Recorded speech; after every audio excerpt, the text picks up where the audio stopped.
السلام عليكم ورحمة الله وبركاته، حبايبي في كل إعداد. أهلا وسهلا بيكم في قناة مس مروة للدراسات الاجتماعية. مكملة بإذن الله دروس الدراسات الاجتماعية. النهاردة معادنا والدرس الثالث في الوحدة الثانية، فصول السنة.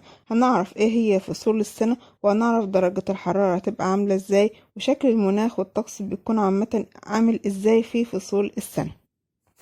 درجة الحرارة بتختلف في فصول السنة، يعني كل فصل من فصول السنة في درجة حرارة مختلفة عن التاني. يعني درجة الحرارة في الشتاء مش زي الربيع، مش زي الصيف ولا زي الخريف. عشان كده بيتنوع المناخ، بيبقى عندي فيه مناخ حار، مناخ معتدل، مناخ بارد. وبتتنوع المحاصيل الزراعية، في عندي محاصيل بتتزرع في الشتاء، محاصيل بتتزرع في الصيف.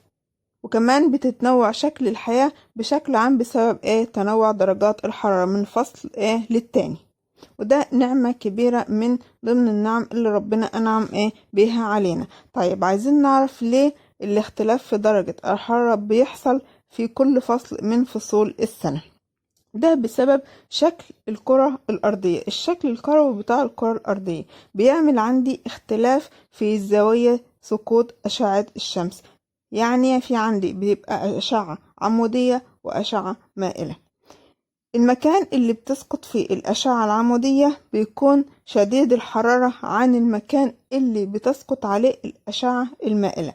يعني عند الكرة الأرضية أهي بيسقط عليها نوعين من أنواع الأشعة الشمس. أشعة عمودية بتنزل على طول، وأشعة مائلة بتنزل عندي بزاوية مايلة. الأشعة العمودية بتكون أشد حرارة عن الأشعة اللي بتنزل بميل أو بتكون مائلة أو بتنزل بزاوية، اللي احنا بنسميها الأشعة المائلة. طيب، ليه بتكون الأشعة العمودية اللي بتنزل دايركت على طول حرارتها أشد من الأشعة المائلة اللي بتنزل بزاوية؟ ده لأن الأشعة العمودية بتخترق مسافة قصيرة من الغلاف الجوي للأرض، عشان كده بتفقد جزء قليل من حرارتها. كمان الأشعة العمودية دي بتغطي مساحة صغيرة من سطح الأرض، عشان كده حرارتها بتركز على المساحة دي وبتكون أشد حرارة من الأشعة المائلة.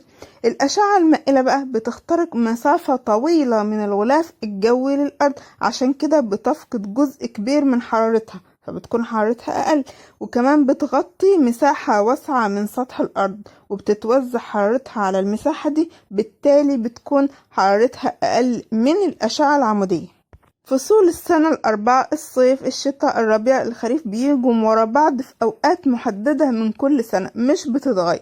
طيب ليه يا ترى؟ لأن دوران الأرض حول الشمس بيكون من الغرب للشرق مرة كل 365 وربع يوم. بنسميها الدورة السنوية عشان بتكون كل سنة. ثبات ميل محور الأرض في اتجاه واحد، عشان كده بتتعامد الشمس على دايرة عرض رئيسية معينة في فترة زمنية محددة. دوران الأرض حول الشمس بيكون من الغرب للشرق مرة كل 365 وربع يوم. بنسميها الدورة السنوية. في عندي كمان ثبات ميل محور الأرض في اتجاه واحد، عشان كده الشمس بتتعامد على دايرة عرض رئيسية معينة في فترة زمنية محددة مش بتتغير. يعني لما الشمس بتتعامد على دايرة الاستواء بيكون في عندي في شمال الكرة الأرضية ربيع، وفي جنوب الكرة الأرضية خريف. طيب، لما الشمس بتتعامد على مدار السرطان بيكون عندي في شمال الكرة الأرضية صيف، وفي جنوب الكرة الأرضية شتاء. لما الشمس بتتعامد على مدار الجدي بيكون في شمال الكرة الأرضية شتاء، طيب في جنوبها بيكون في صيف. طيب، لما الشمس بتتعامد على دايرة الاستواء من جديد بيبقى عندي في تبادل بقى، بيبقى في خريف في الشمال وفي ربيع في جنوب الكرة الأرضية. ده بقى اسمه تعاقب فصول السنة. يعني فصول السنة بتيجي ورا بعضها في أوقات معينة، يعني محددة من كل سنة. الأوقات دي مش بتتغير. فصل الشتاء في الشمال أو بنسميه الشتاء الشمالي اللي بيكون في شمال الكرة الأرضية، بنسميه كمان الانقلاب الشتوي. بتتعامد فيه الشمس على مدار الجدي، فبتنخفض عند درجة الحرارة في شمال الكرة الأرضية، وبيجي فصل الشتاء في نص الكرة الأرضية الشمالي أو النص الشمالي من الكرة الأرضية. بترتفع درجة الحرارة في جنوب الكرة الأرضية، وبيجي فصل الصيف عندي فين؟ في نص الكرة الأرضية الجنوبي. يبقى الشتاء الشمالي أو الانقلاب الشتوي بيكون عندي في شمال الكرة الأرضية شتاء، وبتنخفض درجة الحرارة، وفي جنوب الكرة الأرضية بيبقى في عندي صيف وبترتفع درجة الحرارة. الربيع الشمالي أو بنسميه الاعتدال الربيعي بتتعامد في الشمس فين؟ على دايرة الاستواء، عشان كده بتعتدل درجة الحرارة. وبيجي عند فصل الربيع في نص الكرة الأرضية الشمال درجة الحرارة بتعتدل، يعني ماهيش درجة عالية، يعني مش 30 و40 درجة مئوية، وماهيش أقل من 20، ماهيش بقى 18 درجة 15 درجة، لا هي معتدلة في النص، لا درجة حرارة عالية ولا درجة حرارة منخفضة. في فصل الربيع الشمالي أو الاعتدال الربيعي بتعتدل درجة الحرارة، وبيجي فصل الخريف في نص الكرة الأرضية الجنوبي. يبقى عندي الربيع الشمالي الاعتدال الربيعي بيكون فيه تعامد للشمس على دايرة الاستواء، وبيكون في شمال الكرة الأرضية اعتدال في درجة الحرارة. وفي فصل الربيع وفي نصف الكرة الأرضية الجنوب في اعتدال في درجة الحرارة، وبيكون عندي فصل خريف. الصيف الشمالي اللي بنسميه الانقلاب الصيفي بتتعامد في الشمس على مدار السرطان، عشان كده بترتفع درجة الحرارة، وبيجي فصل الصيف في نصف الكرة الأرضية الشمالي، وبتنخفض درجة الحرارة، وبيجي عندي فصل الشتاء في نصف الكرة الأرضية الجنوبي. الخريف الشمالي الاعتدال الخريفي بتتعامد في الشمس على دايرة الاستواء، عشان كده بتعتدل درجة الحرارة بتكون معتدلة، قلنا لا باردة ولا درجة حرارة عالية. بيبقى في عندي فصل خريف في نصف الكرة الأرضية الشمالي بتعتدل فيه درجة الحرارة برضو، بيكون عندي فصل ربيع في نصف الكرة الأرضية الجنوبي. كل فصل من فصول المناخية ديت بيتمتع بخصائص بتميزه عن غيره، له مجموعة من الخصائص أو المميزات اللي بتخليه مختلف عن الفصل المناخي التاني. يعني مثلا عندي الشتاء اللي بيميزه أو الخاصية اللي بتميزه عن غيره من الفصول المناخية؟ في النهار قصير، وفي طول في الليل، وانخفاض درجات الحرارة. في عندي في الشتاء كمان نشاط رياح وسقوط أمطار. طيب الربيع بيتساوى فيه طول الليل والنهار، الليل والنهار بالظبط قد بعض، وفي اعتدال في درجات الحرارة، يعني في عندي اعتدال مناخ، لا يكون المناخ بارد ولا بيكون المناخ حار. في الربيع عندي تنبت فيه، يعني بتطلع فيه أوراق الشجر. الصيف اللي بيميزه طول النهار والليل قصير، عكس الشتاء. في الصيف في عندي ارتفاع في درجات الحرارة، يعني مناخ حار.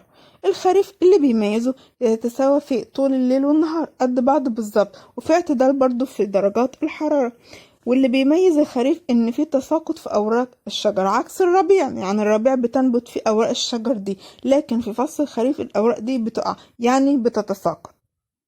ايه اللي كان هيحصل لو كانت الارض لا تدور حول الشمس؟ لو كانت الأرض مش بتدور حوالين الشمس مش هتحصل عندي ظاهرة تعاقب فصول السنة، يعني فصول السنة مش هيجوا ورا بعض، وبالتالي مش هيكون في عندي تنوع في المناخ.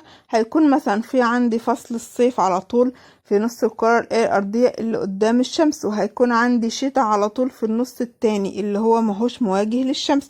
بالتالي هتكون الحياة واحدة مفيش فيها اختلاف، هيبقى في شتاء دايم، هيبقى في صيف دايم، هيبقى في ربيع دايم، هيبقى في خريف دايم، يبقى هتبقى الحياة واحدة مفيش فيها تغيير.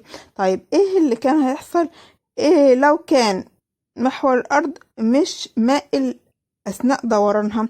هتبقى الشمس عمودية بس على دايرة الاستواء، وهتفضل مائلة على كل الأرض. هيترتب على ده ثبات في حالة المناخ. بالتالي مش هتحصل ظاهرة فصول السنة الأربعة، مش هيكون عندي شتاء ولا ربيع ولا خريف ولا صيف. طيب ايه اللي كان هيحصل لو لم يكن محور الأرض ثابت الميل في اتجاه واحد أثناء دوران الأرض؟ هنقول جت فصول السنة وقتها بغير ترتيب، يعني مش هتكون مترتبة ورا بعض الترتيب اللي احنا عارفين. ممكن يتكرر عند الشتاء مثلا، او يجي الصيف متكرر ورا بعضه في السنة الواحدة، مش هيبقى في عندي تغيير في السنة، يعني مش هتيجي الفصول السنة الأربعة دي ورا بعض بترتيب. ممكن عندي الخريف يجي ورا بعضه، أو الشتاء يجي ورا بعضه، أو الصيف مثلا يجي ورا بعضه. حبايب قلبي في أولى إعدادي خلصنا درس النهاردة، إن شاء الله أشوف اشوفكم قريب في دروس جديدة. ما تنسوش اللايك والاشتراك في القناة وتفعيل الجرس عشان توصلكم الحصص والدروس اللي جاية. كانت معاكم مس مروة، اشوفكم قريب، والسلام عليكم ورحمة الله وبركاته.